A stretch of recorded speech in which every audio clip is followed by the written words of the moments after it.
시편에서 특별히 성전에 올라가는 노래, 그것이 모두 30편이나 기록되어 있습니다. 성전, 그 먼 곳은, 이 이스라엘은 지역 자체가 동고 서저가 아니고 서쪽이 높고 동쪽이 낮아요. 성전은 서쪽에 있습니다. 그 성전을 향하여 걸어 올라갈 때 그 민족이 함께 부르는 노래, 시편은 150편이나 되는데 그 중에 30편이 성전에 오르는 노래입니다. 지난주에 우리가 상고했던 127편도 성전에 올라가는 노래인데 그 시는 특별히 솔로몬의 저작으로 강조해서 솔로몬의 시라고 위에 써 있습니다. 오늘도 126편도 성전에 올라가는 노래입니다. 특별히 이 노래는 슬픔 중에 희망을, 그 동시에 또 희망의 자비를 또 나타내는 위대한 시입니다. 1절에서 3절까지가 슬픔 중에 희망을 주는 메시지입니다. 이스라엘 백성들이 바벨론에 포로되었을 때 비파, 그들이 악기로 사용하고 있는 비파가 버드나무에 걸려 있었습니다. 왜냐하면 그때는 하나님은 울고 통곡하라고 그들을 부르셨고 그때 하나님께서 저희를 슬퍼하시며 그들을 애곡했기 때문에 더 이상 악기는 연주하지 말고 네 백성들은 전부 곡소리 내고 있어라 그랬습니다. 그러나 이들이 이제 포로는 되돌려졌고 그들의 비파, 그들의 악기는 되찾았습니다. 섭리가 그들에게 외쳐지고 그들은 춤을 춥니다. 이와 같이 섭리의 모든 활동에 순응해야 하며 그것에 적절하게 감동되어야 됩니다. 그리고 비파는 슬프게 쓰이지 않게 되는 때를 지나서 멜로디를 타고 곡을 불러 일으킵니다. 자비에 대한 오랜 소망이 그들의 귀환을 크게 기뻐하고 있습니다. 그들은 포로로 끌려간 백성이 70년 만에 다시 돌아오게 될 때가 있었다는 사실이죠. 그 상상조차 할 수 없는 일입니다. 지금 월남 사람들이라 그러면 월남은 없어졌죠. 지금 월남이란 말은, 베트남이란 말은 있어도 월남은 없습니다. 월남 사람들은 이미 패망해가지고 전 세계로 흩어져 버렸어요. 미국에 가면 월남 사람들이 사는 마을이 있습니다. 그들이 베트남 사람들이라고 하지만 그들은 이제 베트남이라는 나라는 이미 월맹이 지금 베트남을 차지해버리기 때문에 그들은 쫓겨난 사람, 보트 피플로 세계에 흩어져 있습니다. 그들은 가서 전부 커피를 먹는 게 아니라 뭘 마시죠? 그 사람 쌀국수 만들어내요. 월남 사람 쌀국수.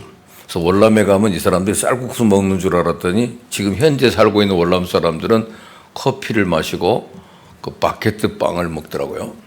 프랑스 사람들이 먹던 음식을 그들이 먹고 있더라고요. 프랑스의 지배를 받던 나라라 그런 것이 몸에 밴 독특한 민족입니다. 옛날 월남 사람은 없어졌어요. 이스라엘 백성은 남북으로 갈라져 있었는데 남북쪽은 BC 722년경에 아수르란 나라에 멸망당했고 그 다음에 월남 그 남쪽에 있는 유다라고 하는 나라는 BC 586년부터 망해가지고 전 세계에 흩어져 버렸습니다. 근데 그들이 포로로 끌려가서 망가졌을 때 그때 선지자들이 예언이 뭐냐면 70년 만에 다시 돌아오리라 그랬어요. 그러나 그 예언자의 말들은 귀 속에 없은 채 이미 그 속에 들어가서 융화되고 70년을 살았습니다. 도저히 그 나라는 다시 돌아오리라는 것을 상상도 못했어요. 임금들이 바뀝니다. 나라도 바뀝니다. 자기들을 지배했던 나라가 다른 나라에게 지배를 당합니다. 그런 과정을 거쳐서 남은 나라가 이란이라는 나라, 사우디아라비아라는 나라, 그런 나라들이 돌려가면서 교차적으로 지배를 했어요. 그러다가 어느 날 드디어 이사야의 예언 가운데 고레스라는 임금이 나타나서 너희들을 해방시키리라. 그랬더니 정말 고레스라고 하는 임금이 70년 만에 등장을 해요. 아니, 이 사람들의 성경에 예언되기를 내가 그들을 해방시킨다고 돼 있다. 근데 이들이 해방돼야 되겠다. 그래서 그들을 보러 다시 돌아가라고 합니다. 70년 동안 해외국에 나와서 포로 생활했으니까 그동안에 고생했던 것들을 보상해서 70년 동안 그들이 받아야 할 임금까지 소급 계산해서 그렇게 둘러주면서 다시 돌아가라. 그래서 고토를 다시 회복하고 자기 성전을 다시 짓고 옛날로 돌아간다는 것은 진짜 상상도 못했던 일입니다. 오늘 본문의 말씀대로 꿈꾸는 것 같았다 그랬어요. 꿈꾸는 것. 그래서 지금 여호와께서 누가? 주어가 누굽니까? 주어가 여호와께서 전에도 계시고 이제도 계시고 장차 오실 그 하나님 여호와께서, 하나님의 고유 명사가 여호와입니다. 그 이름이 시온의 포로를 돌려보내실 때 우리는 꿈꾸는 것 같았다. 이런 꿈이냐 생시냐 하는 것처럼 꿈꾸는 것 같았다. 그때 우리 입에는 웃음이 가득하고 우리 혀에는 찬양이 찼었다. 그래서 슬픔 중에 가졌던 희망, 그것을 오늘 여기서 노래합니다. 하나님께서 일하시면 이렇게 하실 수 있습니다. 역사를 바꾸실 수 있는 분 하나님이십니다. 우리 민족도 소원이 통일이지만 어느 날 하나님이 통일을 주실 때, 하나님이 주시는 통일, 꿈꾸는 것 같은 날이 우리에게도 도래될 것입니다. 꿈꾸는 것 같았다. 이 감격, 하나님께서 그들을 위해 행하신 구원은 놀라운 일이었습니다. 그들은 시온의 포로를 돌리셨습니다. 시온이 그 타락의 형벌로 인해 포로 되었다고 보았는데, 그러나 그 포로가 그 목적이 달성되고 그 일이 죗값을 다 지불했다고 판단돼서 그들은 돌아오게 된 겁니다. 고레스라고 하는 통치자가 그 하나님의 백성들에게, 포로에게 자유를 선포했지만, 그래서 수년 전에 하신 그의 말씀을 따라 하신 거기 때문에 여호와께서 행하신 겁니다. 고레스가 그들을 돌아가게 했지만 하나님이 그렇게 명령했거든요. 하나님께서 내가 언젠가 너희 백성들을 언젠가가 아니라 70년 만에 돌려보내겠다고 그러는데 70년 만에 돌아오는 겁니다. 지금 우리가 1950년에 6.25 전쟁이 일어났는데 올해가 꼭 70년 해입니다. 70년이에요. 지금 드디어 이 민족도 뭐가 됐습니까? 이제 통일의 때가 온 것 같습니다. 근데 성경이 말은 70년이지 성경에는 우리나라가 70년에 통일된단 말이 없어요. 때문에 이들이 그런 기쁨을 얻었겠구나 하고 우리가 유추하고 있는 것이죠. 어떻든 그들이 포로를 돌려보낼 때 그들은 꿈꾸는 것 같은 기쁨을 맛봤습니다. 갑자기 그것이 온 것이기 때문에 처음엔 그들이 어리둥절했어요. 무엇이 그렇게 했으면 무슨 목적으로 그렇게 됐는지도 잘 몰라서 꿈인지 생시인지 몰라 꿈꾸는 것 같았습니다. 우리는 그것이 너무 기쁜 소식이어서 사실 같지가 않을 때, 우리가 깼는지 아닌지가 의심하기 시작할 때, 또한 성 베드로가 그의 구원을 잠깐 생각했을 때와 같이 그것은 사실이 아니라 환난 중에 그런 표현이 가끔 나오잖아요. 베드로가 감옥에 갇혀 있는데 하나님이 그를 석방시켰어요. 또 밖에 나와서 길거리를 걸으면서 내가 꿈인지 생시인지 구분이 잘 안 간다. 그 정도로 지금 놀라운 상황이 그들에게 생긴 겁니다. 하나님의 인자하심과 하나님의 축복이 그들이 느낄 때 우리는 건강을 되찾은 자들과 같이 되었도다. 어떤 의사는 이렇게 표현을 했더라고요. 암으로 죽게 돼 있던 사람이 갑자기 건강이 회복돼서 새 사람으로 됐을 때 당신에게서 병의 징조가 전혀 보이지 않습니다. 당신은 건강한 사람입니다. 이렇게 표현되는 것과 마찬가지죠. 꿈꾸는 것 같은 놀라운 상황입니다.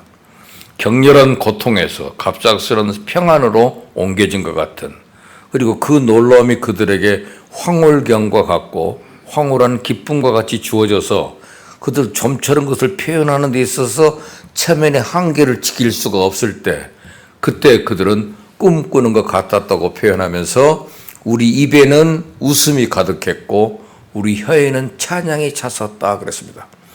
그들은 이와 같이 그들의 기쁨을 바랬고 하나님께 영광을 돌리고 하나님께서 그들을 위해 얼마나 큰 기적을 행하셨는가를 모두에게 알렸습니다. 과거에 웃었던 자들이 이제 웃으며 새 노래가 그들의 입에 담겨졌습니다. 그것은 그 적들에 대한 경책이 아니라 하나님에 대한 기쁨의 웃음이었습니다. 그랬더니 주변 나라 사람들이, 이 나라가 망한다고 옆에서 박수치고 기뻐하고 좋아했던 사람들이 이제 뭐라고 그래요? 그 표현이 그 다음 절에 나와 있잖아요. 그때 문 나라 가운데서 말하기를 여호와께서 그들을 위하여 큰 일을 행하셨다. 야, 저건 하나님이 큰 일을 행하셨구나. 저들을 구원하시다니, 저들에게 저런 행복을 주시다니. 그래서 크신 그 저들의 이웃이 그것을 인식하고 있습니다. 그 사람들은 구경꾼에 지나지 않았고 그것을 단지 뉴스거리로만 말을 했습니다. 들은 그 사건에 참여하지도 못했고 아무런 업도 얻지 못합니다. 그러나 하나님 백성들은 그에 대한 참여자로서 어떤 고백을 합니까? 3절에 여호와께서 우리를 위하여 큰 일을 행하셨으니 우리는 기쁘다. 감동돼서 마음을 기울임으로써 하나님이 우리를 위하여 이 큰 일을 행하셨으니 우리는 기쁘다. 하나님은 언제나 우리에게 큰 일을 행하실 수 있습니다. 하나님은 교회를 위해서도 이루는 모든 큰 일의 창시자가 되실 수 있습니다. 교회의 구원이 우리를 위해서 어떻게 나타나는 것인가를 관찰하는 건 유익한 일입니다. 그렇게 하면 우리는 그것을 기뻐하게 될 것입니다. 그것이 1절부터 3절에 나와 있는 슬픔 중의 희망입니다. 그리고 뒤에 있는 4절부터 6절은 시제가 미래로 되어 있습니다. 과거의 시제에서 미래의 시제로 전환이 돼요. 우리의 기쁨은 언제나 과거와 미래 중간에 있습니다. 현재의 기쁨이죠. 이 구절은 소망했던 자비를 바라보고 있습니다. 포로에서 나온 자들은 여전히 고난 중에 있었으며 그들의 본토에서도 고난을 당했다는 사실을 남고 있습니다. 여러분, 민족이 갑자기 포로됐다고 돌아온다 하면 엉망진창이 되고 나라가 다 망해버린 그곳에 다시 돌아온 겁니다. 난장판인 곳에 다시 돌아온 거예요. 그렇지만 아직도 여기 오지 않고 남아있는 사람들이 있습니다. 땅값이 오르고 한참 좋은 때 내가 왜 돌아가? 안 돌아가는 사람도 있을 겁니다. 지금 자리 잡고 있는데 이제 겨우 강남 땅에 자리 잡아 있는 내가 왜 돌아가? 그 당시 최고의 나라가 이란입니다. 바벨론이라는 나라. 그 나라에서 이제 자리 잡아서 이제 겨우 기반 닦았는데 갑자기 저 후진 땅으로 내가 간단 말이야? 돌아가지 않은 사람들도 있었어요. 먼저 돌아온 사람들이 그 남아있는 자들도 돌아올 수 있게 해달라고 기도하는 내용이 4절부터 6절의 내용이에요. 우리의 포로를 돌리소서. 자기 본토에 돌아간 자들로 하여금 지금까지 신음하던 고역을 풀게 하시고 현재 바벨론에 남아있는 자들로 하여금 우리가 자유의 혜택을 부여받은 것처럼 저들의 마음도 감동시켜서 뛰놀게 하소서. 그들에게 자비를 베풀어 주옵소서 하는 것입니다. 먼 땅에서 오는 좋은 기별은 목마른 사람에게 냉수와 같으리라는 잠언 25장 25절의 말씀이 있습니다. 목마른 영혼에게 냉수가 주어진 것처럼 이 좋은 소식이 온 먼 나라로부터 오는 것 같이 저들도 포로의 자리에 있지 않고 그 나라가 아무리 좋은들 하나님이 돌아오게 된 땅보다 더 좋은 땅이 어디 있겠습니까?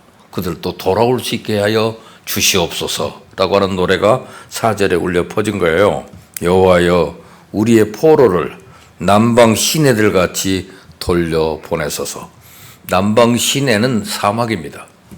사막에도 하나님이 물을 보내시면 그것은 화원으로 바뀌어질 것입니다. 사막에도 꽃이 필 날이 오겠으니까 그들도 돌아오게 하소서. 고난당하는 성도들은 눈물에 씨를 뿌립니다. 눈물을 흘리며 씨를 뿌리는 자는 기쁨으로 단을 거두리라. 울며 씨를 뿌리러 나가는 자는 반드시 기쁨으로 돌아오리라 하는 큰 노래를 그들이 부르고 있습니다. 그래서 오늘 본문을 전체적으로 보니까 시작할 때부터 이스라엘 백성들은 해방의 기쁨을 노래했습니다. 이런 해방의 날, 여호와께서 시온의 포로를 돌리실 때 우리가 꿈꾸는 것 같은 기쁨, 한동안 교회를 멀리했다가 다시 회개하고 은혜를 받았을 때 얼마나 세상에 아름답게 보이고 사람들이 아름답게 보였는지 모른다고 고백하는 분들을 본 적이 있습니다. 그러다 보니까 미운 사람이 하나도 없고 오히려 그들이 사랑스럽게 보이더라는 거예요. 입술에서는 항상 찬양이 흘러나왔고 보는 것마다 아름답게 보입니다.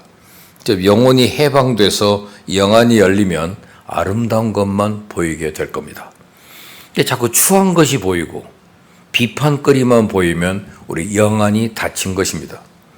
흔히 우리가 영안이 열린다는 말을 하면 신비한 눈이 생기는 것으로 여기는 분들이 있어요. 그게 아니고 예수님을 구세주로 볼 수 있고 예수님의 아름다움을 볼 수 있고 예수님 안에서 세상 사람을 아름답게 보고 그 아름다운 삶을 실천한다면 그 사람의 영안이 열린 사람입니다.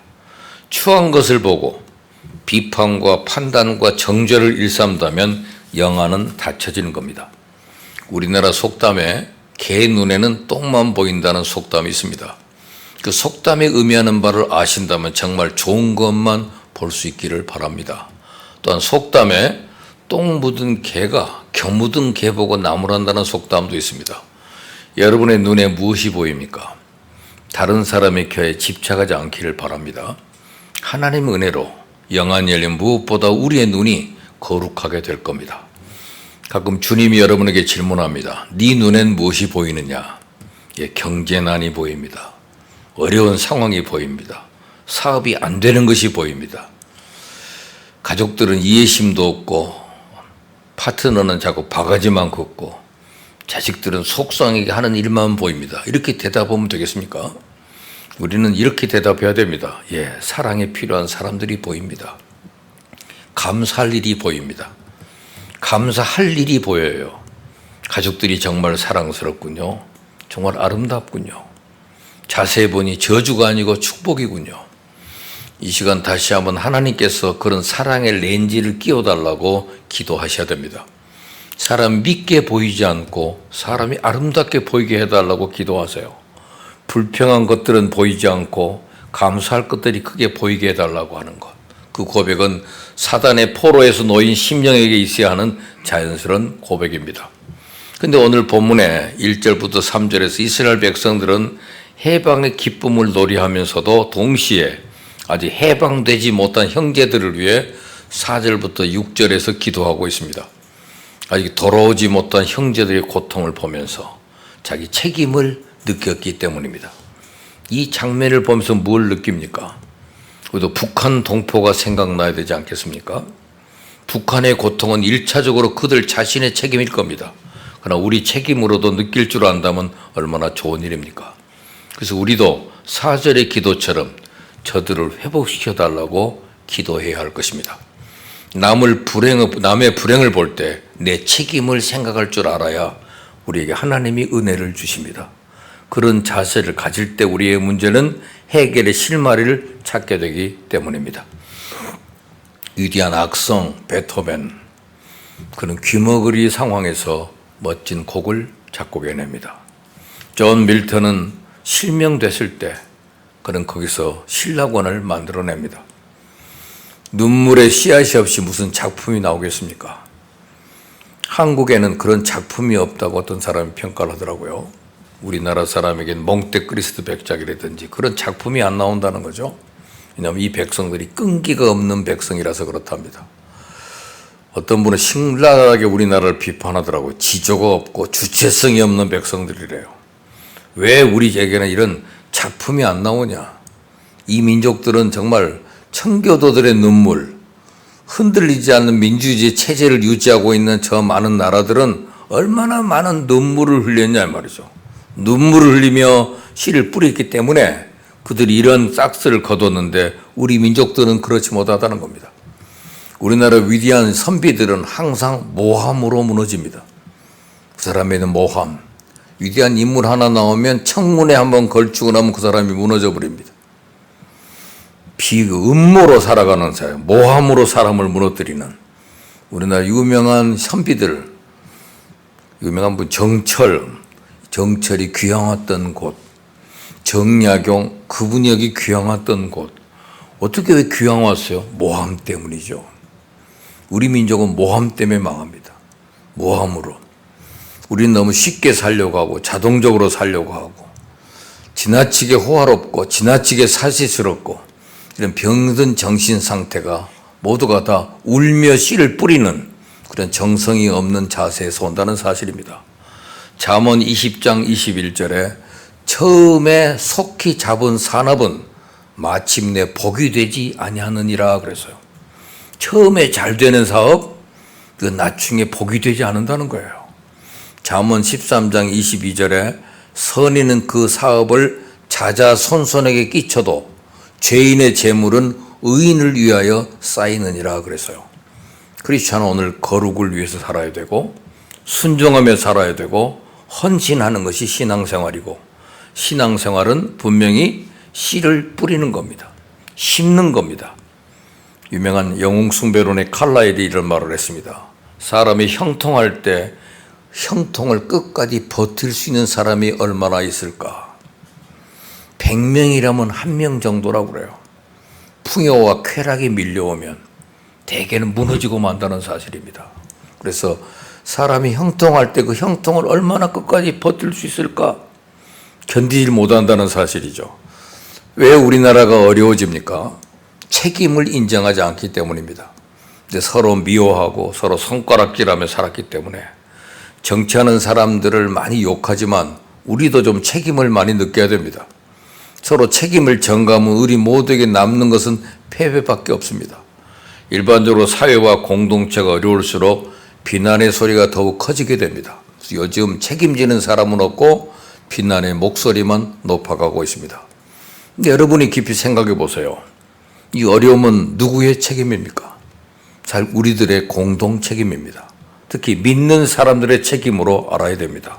근데 책임을 느끼는 사람은 없고 비난하는 사람들은 있으면 되겠냐 이 말이죠. 정말 비난할 자격이 있는가? 정말 그렇게 정직하게 살았단 말인가? 자기는 대충 하면서 남이 잘못하면 무섭게 비난하고 헐뜯지는 않는가? 그러면 안 됩니다. 비판의 문제에 있어서 우리는 정말 겸손해져야 됩니다. 적어도 자기의 잘못과 자기의 책임에 먼저 눈을 뜬 사람들이 되어야 됩니다. 말만 하는 사람이 아니라 정말 책임질 수 있는 사람들이 필요합니다. 그런 사람들이 많아질 때 진정 꿈꾸는 듯한 내일이 펼쳐질 수가 있습니다. 눈물 흘리며 씨를 뿌리라. 본문의 명령입니다. 우리가 꿈꾸는 것과 같은 행복을 얻기 위해서는 먼저 눈물을 흘릴 줄 알아야 됩니다. 오늘 5절 말씀 보세요. 눈물을 흘리며 씨를 뿌리는 자는 기쁨으로 거두리로다. 인생의 영혼은 눈물이란 물을 주어야 자란다는 말이 있습니다. 오늘날 많은 사람들을 보면 너무 눈물을 흘리지 않아요. 다른 인생한 것도 문제지만은 눈물이 인생한 것은 더 큰 문제입니다. 눈물의 의미를 모르면 참된 기쁨도 얻기 쉽지 않습니다. 오늘 잃어버린 눈물을 찾아야 됩니다. 특히 회개의 눈물이 있어야 인생은 축복을 예비할 수 있고 재기할 수 있습니다.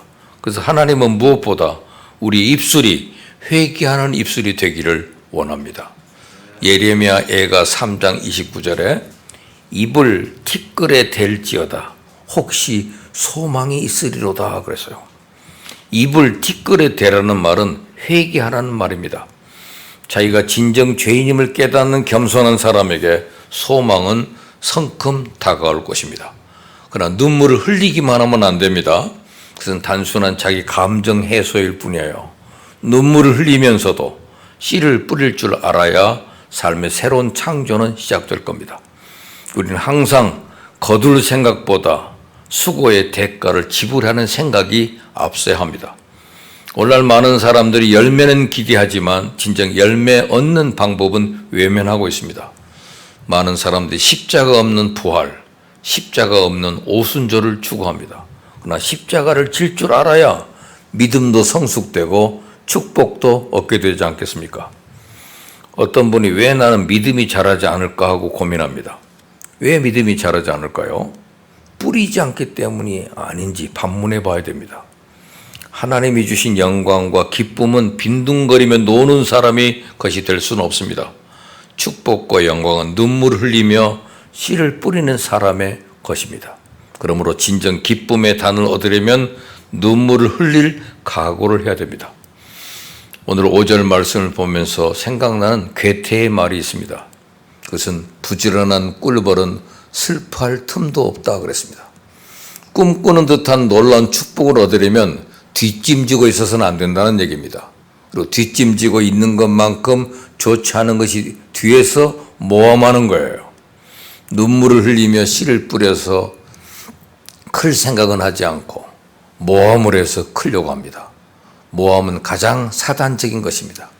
그런 모험하는 사람을 멀리해야 됩니다. 근데 우리나라 역사를 보면 왜 이렇게 모함이 많은지 몰라요. TV에서 방영되는 사극을 보세요.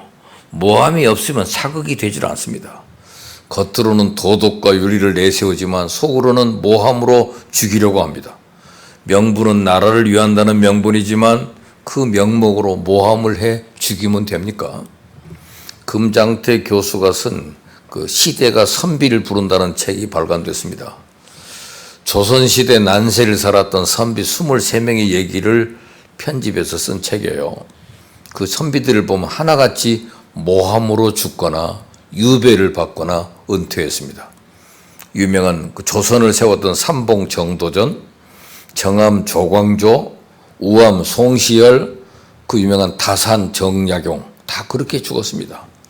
겉으로는 윤리 도덕을 내세우면서 이렇게 모함으로 사람을 죽입니다.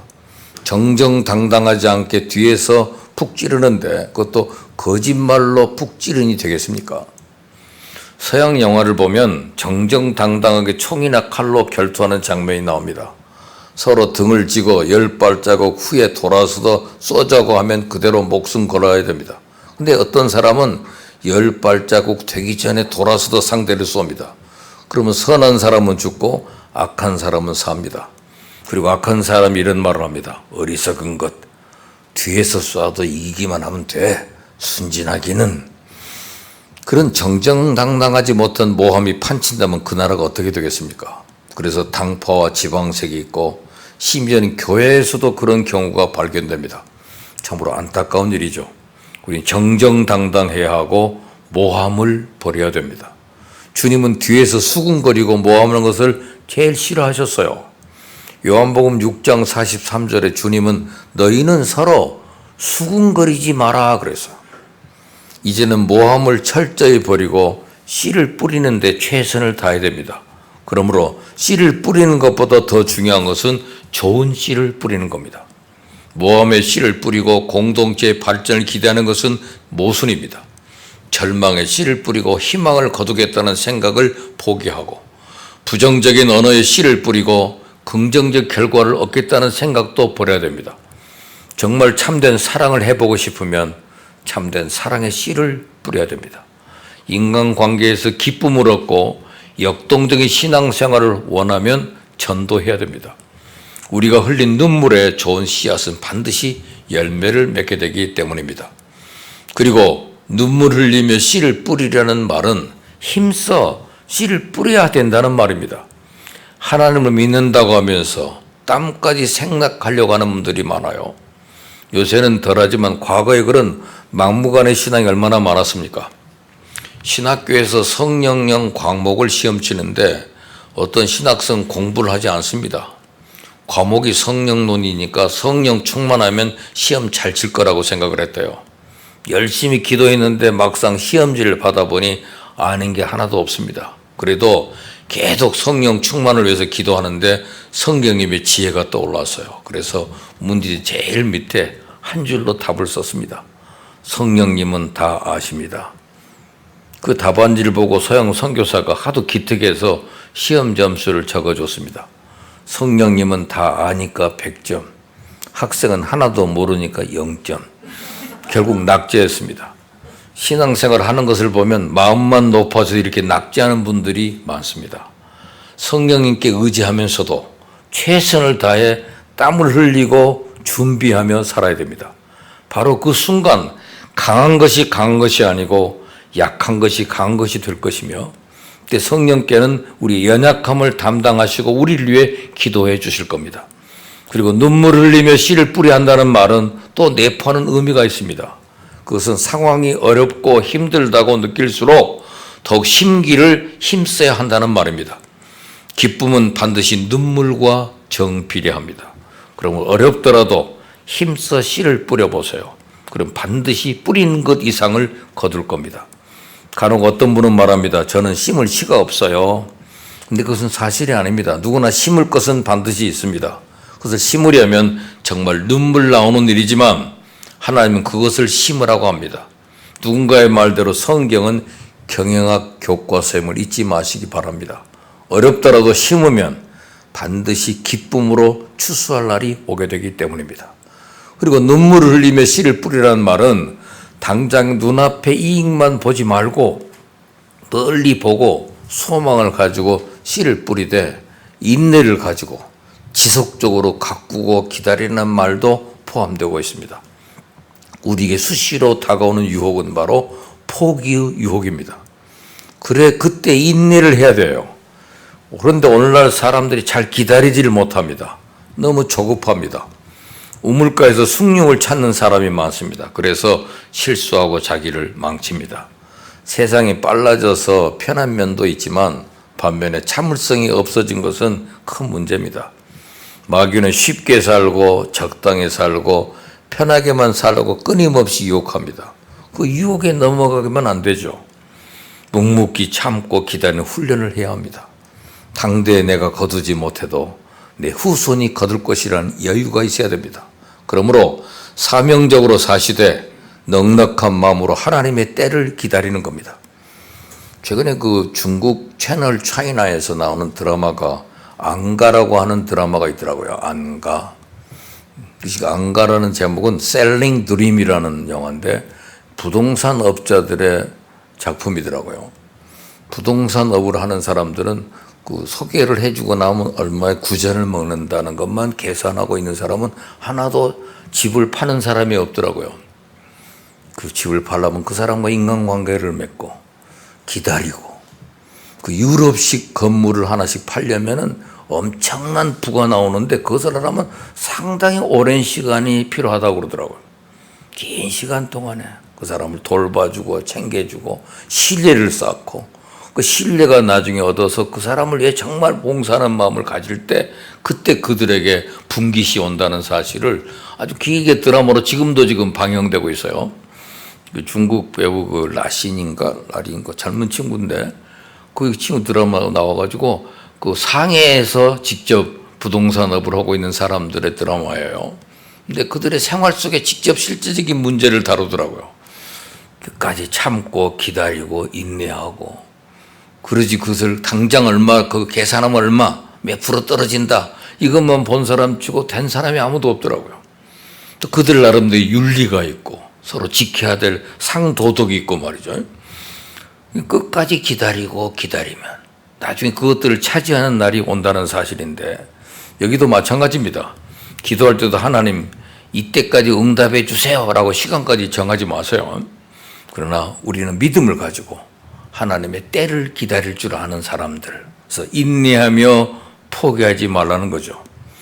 뉴질랜드에 앤디 폴디라고 하는 여자분이 있었는데 한때는 술집 호스테스로 일했고 나이가 들니까 트럭을 운전하며 거칠게 살았는데 그런 여인이 어느 날 예수님을 만나 예수를 영접하고 구원받게 됩니다.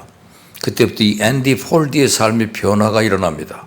어느 날 그녀가 성경을 읽다가 이사야 35장에 나오는 사막이 백합화 같이 피어 즐거워한다는 말씀을 읽다가 마음에 꿈이 생겼다고 그래요. 하나님, 사막에 꽃을 피게 할 수 있다고 했는데 제가 그 일을 하게 하소서. 이런 멋진 기도를 드렸어요. 그녀는 사하라 사막으로 갔습니다. 사람들은 그녀를 비웃고 만류했습니다. 그러나 그녀는 수많은 난관을 이겨내고 사하라 사막에서 밀을 수확했습니다. 그 뒤에 이 여인이 한 말, 참고 견디면 사막에도 꽃이 피게 할 수 있다. 여러분 포기하지 마세요. 여러분 어려움 속에서 나의 신앙을 입증해 보세요. 성경은 말합니다. 선을 행하되 낙심하지 말지니 때가 이름에 거두리라. 결국 눈물을 흘리며 씨를 뿌리는 자는 기쁨으로 단을 거두게 될 겁니다. 포기하지 않고 계속 눈물의 씨를 뿌리다 보면 언젠간 나의 삶이 일어설 겁니다.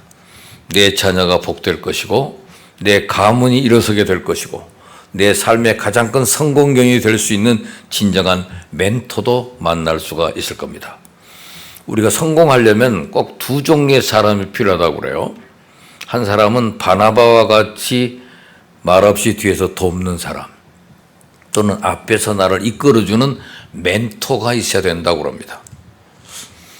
내 기업이 좀 시시하고 내 보잘것없으면 내가 말하는 말을 남들이 다 듣지 않을 거예요. 우리들이 신앙생활할 때 꼭 필요한 것, 우리에게 필요한 것은 바나바와 같이 실적으로 뒤에서 돕는 자, 또 그리고 나를 이끌어줄 수 있는 멘토, 그들이 있어야 우리는 꿈과 비전을 가지고 일할 수 있지 않겠습니까? 근데 나를 이렇게 돕는 바나바는 어떻게 만납니까? 하나님께서 은혜를 주셔야 되지 내 마음대로 되는 게 아니더라는 거죠. 꾸준히 바나바의 가능성 있는 사람을 섬기다 보면 바나바를 얻습니다. 멘토는 어떻게 만납니까? 진통한 멘토를 만나는 것도 쉽지 않은 일입니다.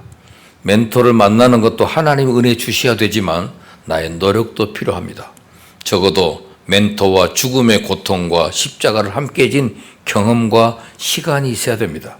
그처럼 미래의 가능성과 희망만 보고 같이 동고동락하는 사람이 있을 때 거기에서 멘토가 등장합니다. 진정한 영적인 스승의 멘토를 얻는 기쁨의 단을 거두기 위해서는 반드시 멘토로 삼을 사람과 함께 눈물을 흘리며 씨를 뿌리는 시간이 있어야 된다는 얘기입니다. 주님은 하늘나라를 작은 겨자씨에 비유했는데 그 의미를 깊이 새겨야 됩니다. 작은 것도 하나님의 뜻대로 사용되면 그것을 통해서 하나님의 능력이 나타나기 때문입니다. 그러므로 작은 겨자씨를 보기보다 그 안에 숨겨진 가능성을 보는 눈이 필요합니다. 여러분, 작아서 희망이 없다고 속단하지 마세요. 그것을 귀하게 여겨보세요. 작은 것을 귀하게 여기고 그 속에서 씨를 뿌릴 때 반드시 열매를 맺게 됩니다. 여러분, 인생을 살면서 눈물의 씨를 뿌리는 그 작업을 절대 생략하지 마시고, 지금은 그것이 아무것도 아닌 것 같아도 나중에는 큰 차이를 만들어냅니다. 아직 새벽은 오지 않았을 것이고 아직 행복은 뚜렷하게 잡히지 않았을지도 모릅니다. 그래도 인내의 씨를 뿌려라.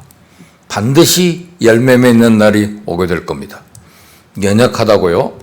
아무것도 가진 것이 없다고요? 그래도 주저앉지 말고 계속 뿌리세요. 땀과 모험심과 용기와 꾸준한 인내는 어떤 것보다도 소중한 자산이기 때문입니다.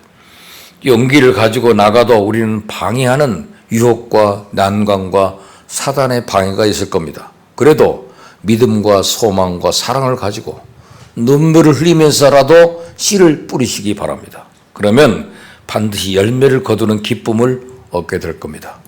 여러분 모두에게 그런 기쁨이 항상 충만하기를 바랍니다. 기도합시다.